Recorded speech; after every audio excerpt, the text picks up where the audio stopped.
Thank you. For the record, Darryl Perry, CEO of Liberty Lobby LLC, and I am in support of CACR11 because I think it attempts to clarify something that, while there might be standing understanding of what exactly presence of the selectmen means, I think having something codified to where there's not a guessing game that changes every time there's a new Secretary of State or new Attorney General or new moderator or whatever, I think it's a good thing to have clarity. And I was just having a discussion, and there seems to be a little bit of ambiguity about what exactly does it mean to receive the votes. Does that mean that they must be there while the polls are open and people are putting ballots in the vote counting box or in the ballot box where they will later be pulled out and hand counted?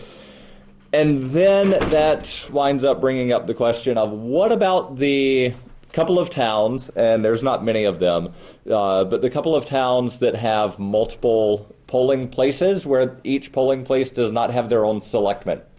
And what happens if you can't divvy the selectmen up to where a majority are at each polling place?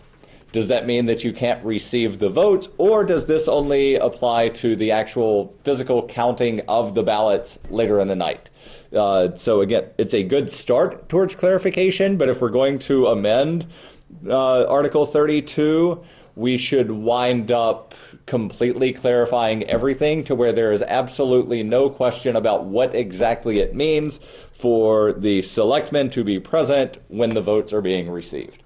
And with that, I will end my testimony and attempt to answer any questions. Questions for the speaker? Thank you. Actually, I think mathematically it would be impossible to have the majority in more than one vote. Yes. Yes, Representative Silver. Thank you, Madam Chair. Thank you for taking my question. In my reading of 658.21a, in a town that has multiple polling places, it seems to me that the moderator, or the selectman first, and then the moderator, can appoint selectmen pro tem.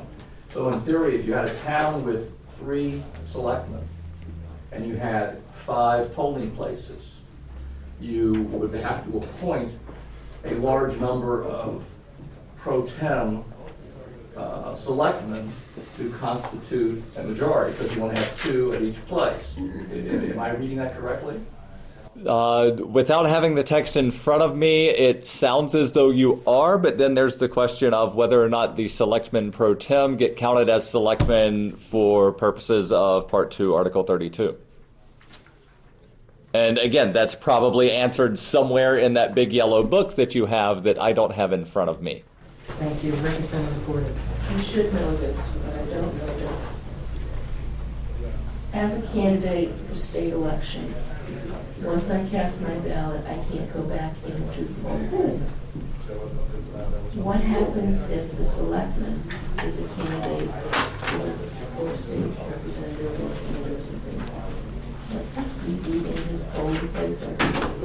I can tell you my moderator will allow. That is answered somewhere in that big yellow book. The Deputy Secretary of State probably knows off the top of his head. Further questions for the speaker? I'm seeing none. Thank you very much.